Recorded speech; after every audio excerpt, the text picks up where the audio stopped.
ఆంధ్రప్రదేశ్లో జగన్మోహన్ రెడ్డి తరహాలో తమిళనాడులో కూడా సింహం సింగిల్ గా వచ్చినట్లు విజయ్ ఒంటరిగా పోటీ చేసే విజయం సాధించారని వైసీపీ నేత మహానందరెడ్డి అన్నారు. ఇవాళ అనంతపురంలో ఆయన ఓ కార్యక్రమంలో పాల్గొన్న సందర్భంగా మీడియాతో మాట్లాడుతూ తమిళనాడులో దశాబ్దాలుగా పాతుకుపోయిన అన్నా డిఎంకే పార్టీలను పెకిలించి సింగిల్ గా బరిలో దిగిన విజయ్ విజయం సాధించడం పట్ల ఆయన హర్షం వ్యక్తం చేశారు. ఏపీలో కూడా అనేక ఆటుపోట్లను ఎదుర్కొని ఎంతో మంది ఇబ్బందులు పెట్టినప్పటికీ కూడా జగన్మోహన్ రెడ్డి ఒంటరిగానే నిలబడ్డారన్నారు. ఒక్క జగన్మోహన్ రెడ్డిని ఓడించడానికి ఎన్నో శక్తులు ఏకమైనా ఆయన ఎప్పుడూ వెనక్కి తగ్గలేదన్నారు. తమిళనాడులో విజయ్ కూడా ఇలాంటి పోరాటమే చేశారని, అందుకే ఆయన 107 స్థానాల్లో విజయం సాధించారని పేర్కొన్నారు.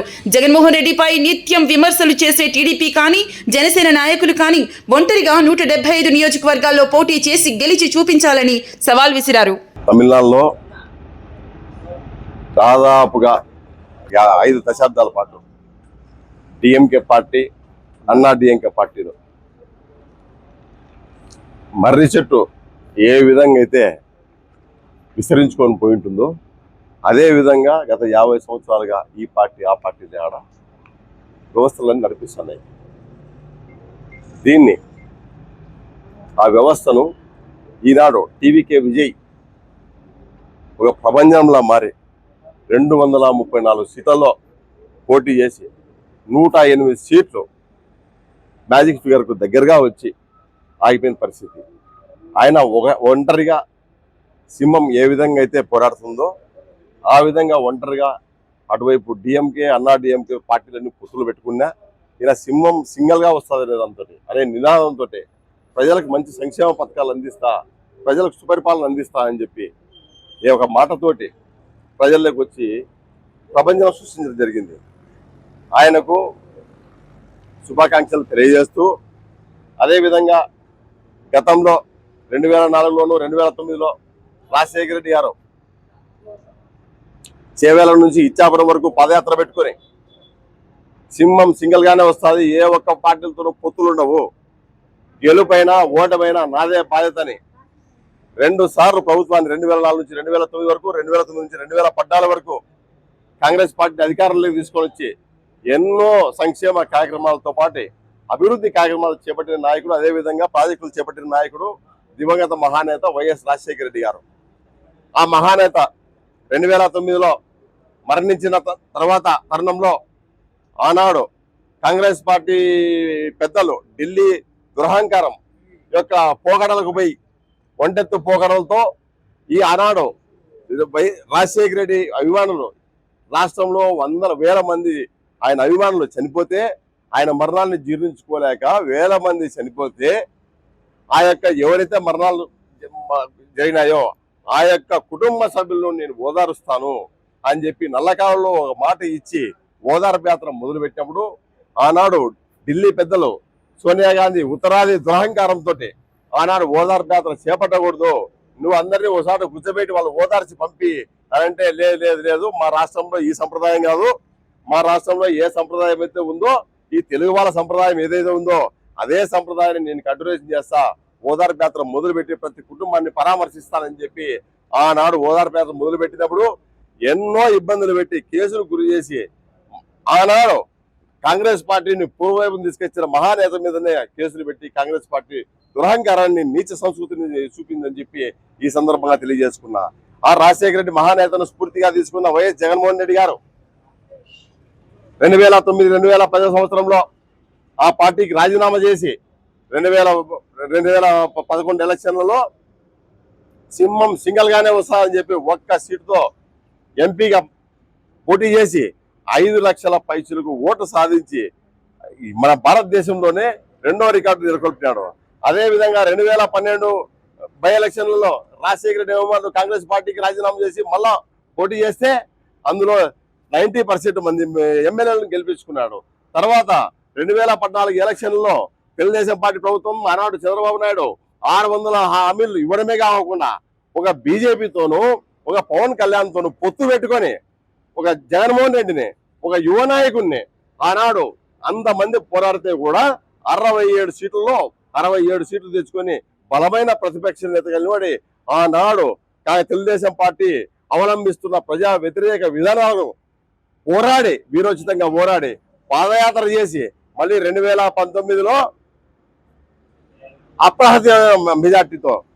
అప్రహతీయమైన మెజారిటీతో 151 సీట్లు సాధించి ఈ రాష్ట్రాన్ని జనరంజకమైన పరిపాలన అందించడమే కాకుండా ఎస్సీ ఎస్టీ బీసీ మైనార్టీలకు ఉన్నత స్థాయిని కల్పించడమే కాకుండా ఉన్నత పవర్ కల్పించడమే కాకుండా మహిళలకు 50% రిజర్వేషన్లు ఇవ్వడమే కాకుండా నామినేషన్ పనుల్లోనూ ప్రభుత్వ పథకాలలోనూ అదే విధంగా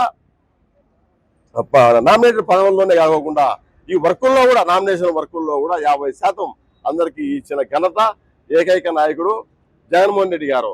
అదే విధంగా మన ఈ రాయలసీమ ఎత్తిపోతల పథకాలు చూసుకోండి, ఏ పథకాలు చూసుకున్నా కూడా అందరి నీళ్లతోటి మన అనంతపురం జిల్లాని సస్యశ్యామలం చేసిన నాయకుడు జగన్మోహన్ రెడ్డి గారు.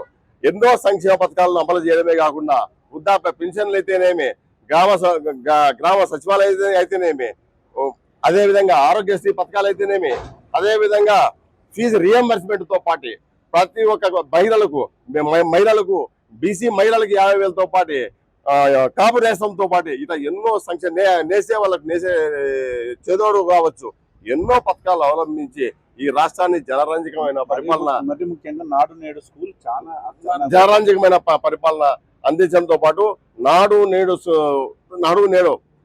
స్కూళ్లతో పాటు నాడు నేడు అభివృద్ధి పథకాల్లో భాగంగా స్కూల్ను ఆధునీకరించి ఎలక్ట్రానిక్ పద్ధతుల్లో ఏవైతే కంప్యూటర్ల సిస్టంతో పాటు అన్ని ఏర్పాటు చేసి పిల్లలకు ఇంగ్లీష్ మీడియం స్కూళ్ళు పెట్టి మంచి సంస్కారాలు తీసుకొచ్చిన మంచి నాయకుడు జగన్మోహన్ రెడ్డి గారు. అదే విధంగా 2024లో ఈ జగన్మోహన్ రెడ్డి ఒక్కంతో అయితే మనం సింగిల్ గా అయితే పోరాడలేం అని చెప్పి మళ్ళా పన్నులు ఏ విధంగా అయితే గుంపులుగా వస్తాయో అదే విధంగా మళ్ళీ 2024లో తెలుగుదేశం పార్టీ, బీజేపీ, పవన్ కళ్యాణ్ ముగ్గురు పోరాడితే దాదాపుగా 40% ఓట్లు సాధించి ఇక్కడ బలమైన ప్రతిపక్ష నాయకుడిగా, బలమైన వైఎస్ఆర్ కాంగ్రెస్ పార్టీ బలమైన నేతగా ఈయన నిలబడుకున్న సందర్భము.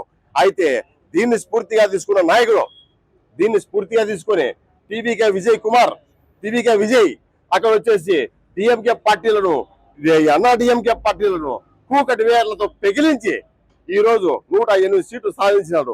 మనం చూసుకోండి, అతని ఆహారం చూసుకోండి, అతని బట్టలు చూసుకోండి, అతను మన ఏదైతే జగన్మోహన్ రెడ్డి గారు ఇక్కడ గతంలో జనాల్లోకి ఏ విధంగా అయితే వచ్చినాడో, ఏ విధంగా అయితే బహిరంగ సభలు నిర్వహించాడో అదే విధంగా 2 పార్టీ ప్రోగ్రాములు చేసుకుంటూ 2 సంవత్సరాల్లోనే దాదాపుగా అధికారంలోకి తీసుకొచ్చి బలమైన నాయకుడిగా సింగల్ గా వస్తా అని చెప్పి నిలబడిన నాయకుడు టీవీకే విజయ్ కుమార్. అతనికి మా వైఎస్ఆర్ కాంగ్రెస్ పార్టీ నాయకులు అదే విధంగా జగన్మోహన్ రెడ్డి అభిమానులంతా కూడా తమిళనాడులో అతను తెలుగు వారంతో అతను మద్దతు కలిపి అతను విజయంలో కూడా కీలక పాత్ర మన వైఎస్ జగన్మోహన్ రెడ్డి గారి అభిమానులని ఈ సందర్భంగా తెలియజేసుకుంటున్నా. అదే విధంగా ఈ రోజు పవన్ కళ్యాణ్ ఉన్నాడు. 2012లో పార్టీ పెడితే ఈ రోజు 12 సంవత్సరాలైంది పార్టీ పెట్టి. ఈ 12 సంవత్సరాల్లో కూడా 175 నియోజకవర్గాల్లో నిలబెట్టుకోలేని పరిస్థితి. 2014లో పవన్ కళ్యాణ్ తెలుగుదేశం పార్టీకి అధికారం పొత్తు పెట్టుకున్నా కూడా సింగిల్ గా పోటీ చేయలేని పరిస్థితి. వాళ్ళతో పొత్తు పెట్టుకున్నా కూడా 4 సీట్లలో పోటీ చేయలేని పరిస్థితి. 2024 ఎలక్షన్లలో 21 సీట్లలో నిలబడి నేను డిసిషన్ కొట్టా అంటాను. అది కాదు పవన్ కళ్యాణ్, ఇప్పుడైనా నువ్వు బయటికి రా, ఇంకా 3 సంవత్సరాల సమయం ఉంది. ఈ ప్రభుత్వం వైఫల్యమైంది, ప్రజా సంక్షేమ పథకాలు ఇవ్వడంలో విఫలమైంది ఈ తెలుగుదేశం పార్టీ ప్రభుత్వం, కూటమి ప్రభుత్వం. ఈ సందర్భంగా తెలియజేసుకుంటున్నా. దీన్ని ఆసరాగా దిగుచుకొని నీకు ఉప ముఖ్యమంత్రి పదవి నీకు దానికి ఎక్కడ ఉంది? డయాస్ ఉందా? ఒక వేదిక ఉందా? నీకు సమీక్షలు చేసేదానికి అవకాశం ఉందా? నువ్వు ఒక రాష్ట్రంలో ఎంతో మంది మినిస్టర్లు ఉన్నట్టు నువ్వు ఒక మంత్రివే. నువ్వు ఆ మంత్రివేకి ఇప్పుడైనా నువ్వు రాజీనామా చేసి తెలుగుదేశం ప్రభుత్వం ఇచ్చినటువంటి హామీలను నెరవేర్చలేదు కాబట్టి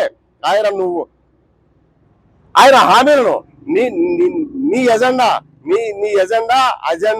నువ్వు ఆ పార్టీని మోయడం కాదు, నువ్వు ఆ అజెండా నుంచి బయటికి రా.